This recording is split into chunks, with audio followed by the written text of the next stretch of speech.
నమస్తే అండి. నమస్తే అమ్మా. మీ పేరు, మీరు ఎక్కడి నుంచి వచ్చారు? అమ్మ నా పేరు రవికుమార్ అమ్మ. ఉప్పుగూడ జెండమ్మ. నేను గత 6 సంవత్సరాల నుంచి ఈ గుడికి రావటం జరుగుతుందమ్మా. ఇంతకు ముందు ఒక పబ్లిక్ కూడా ఎవరు రాలేదమ్మా. ఇంతకు ముందు నేను కూడా గుడి కాడికి రావాల్సింది జరుగుతుండే అమ్మ. అప్పటికి ఎవరు పబ్లిక్ లేరు. అప్పుడు నేను జాడు కొట్టాలి, చెత్త ఉన్నది మొత్తం బయట పడేసేయాలమ్మా. అప్పట్లో జనాలు ఎవరు లేరు. మధ్యాహ్నం పూట కూర్చుంటే ఎవరు వచ్చి కొడతారని భయపడే రోజులు అప్పట్లో ఉన్నాయమ్మా. ఇప్పుడు దేవుని దేవాల కర్ణాటక కానీ, బొంబాయి కానీ, మహారాష్ట్ర కానీ, కేరళ కానీ, తమిళనాడు కానీ ఎక్కడి నుంచో పబ్లిక్ వస్తుందమ్మా. ఆ అమ్మ ఆశీస్సులు చాలా బాగున్నాయి. మన భాగ్యనగర్ ఉభయ రాష్ట్రాలే కాకుండా చుట్టుపక్కల రాష్ట్రాల నుంచి కూడా ప్రతి రాష్ట్రం నుంచి వస్తారమ్మా జనాలు. మహారాష్ట్ర, కేరళ, బొంబాయి, మా విజయవాడ. అంటే ఎందుకు అంత ప్రత్యేకత ఇక్కడ ఉంది? అమ్మవారిది అట్లా ఉందమ్మ. చాలా పవర్ఫుల్ అమ్మవారు. కాళీమాత అంటేనే, పలకనమ్మ కాళీమాత అంటేనే అంత పవర్ఫుల్ అమ్మ. ఎక్కడి నుంచో ఎక్కడ జనాలు వస్తారమ్మా.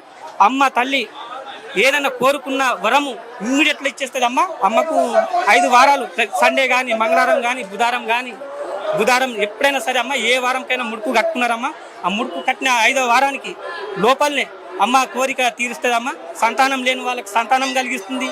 కాలు చేతులు పడిపోయిన వాళ్ళకు కూడా కాలు చేతులు బాగానే అమ్మ. ఇక్కడ ముసలి వాళ్ళు కూడా నడవని ముసలి వాళ్ళు కూడా చాలా బ్రహ్మాండంగా నడుస్తున్నారమ్మా. ఇక్కడ భక్తులు అంతా తల్లి ప్రేమ మహిమ అట్లా ఉంది అమ్మ. ఎక్కడి నుంచో జనాలు వస్తారమ్మా. ఆ తల్లి పలకనామ కాళీ మాత అంటేనే అంత సత్యం గల దేవతమ్మ. ఆమె నమ్మకం అని కోరుకొని జనాలు వస్తారమ్మా. ఆ కోరిక అనేది తీరిపోతుందమ్మా. ముడుపు కట్టిన వారానికే 2వ వారానికి సక్సెస్ఫుల్ జనాలకు తయారై అవుతుందమ్మా. కాన్పు కానీ మనుషులకు కూడా కాన్పులు అవుతుందమ్మా. నా బిడ్డకు కూడా సావు బతుకులు ఉంది అప్పట్లమ్మా. గొంతుల గడ్డ అయిందమ్మా నా బిడ్డకు కూడా. అప్పుడు డాక్టర్లు కూడా ఎవరు గ్యారంటీ ఇవ్వలేదమ్మా అప్పట్లో. అమ్మ మీరు సైన్ చేయాలి, మీరు మేము నమ్మకం అయితే ఇయ్యరు అని అంటే నేను డాక్టర్ గ్యారంటీ ఇవ్వలేరమ్మా. అప్పట్లోనే చూడు పాప మీ బిడ్డని అంటే అవును సార్ అని నా బిడ్డ అని చెప్పడం జరిగింది. అప్పట్లో కూడా డాక్టర్లు కూడా ఎవరు ఒప్పుకోలేమ్మా. దగ్గర మేము 10 మంది సైన్ చేసినా కానీ డాక్టర్లు గ్యారంటీ ఇవ్వలేరమ్మా. అప్పట్లో నేను 6 సంవత్సరాల నుంచి నేను గుడికి వస్తున్నా కాబట్టి ఆ తల్లి నమ్మకం ఉంది కాబట్టి నా బిడ్డలకు బొట్టు పెట్టడం జరిగింది. బొట్టు నుంచి కొనబోవటం జరిగింది.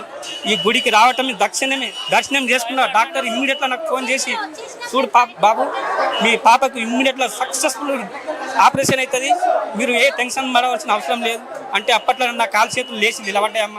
అప్పుడు పాపకు బొట్టు పెట్టడం జరిగింది, నేను బొట్టు పెట్టుకోవటం జరిగింది. అప్పటి నుంచి ఇప్పటి వరకు తల్లికి నేను జీవితంలో మర్చిపోనమ్మా. అంత పవర్ఫుల్ తల్లి అమ్మ. భక్తులు కూడా మంచి దర్శనం చేసుకోవాలని, భక్తులకు కూడా చల్లని దీవెన ఇవ్వాలని మనస్ఫూర్తిగా నేను కోరుకుంటున్నామా. ఎక్కడ రాష్ట్రం నుంచి పబ్లిక్ వచ్చినా ఆ పబ్లిక్ అమ్మవారి ఆశీస్సులు ఉండాలని మనస్ఫూర్తిగా కోరుకుంటున్నాం. మీరు భక్తులకి ఏమైనా చెప్పదలుచుకున్నారా? భక్తులకు అమ్మ పదే చెప్తున్నామమ్మా. ఇప్పుడు కొంతమంది చెప్తే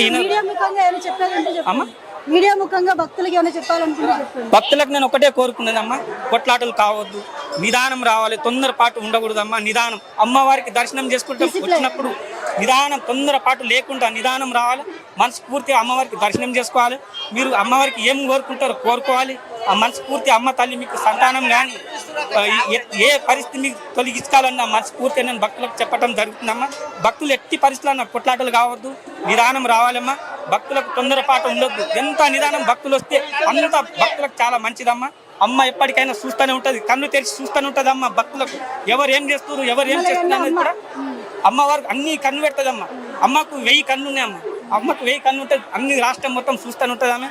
అమ్మ అందరి రూపంలో, అందరి ఆత్మలో ఉంటుంది అమ్మ.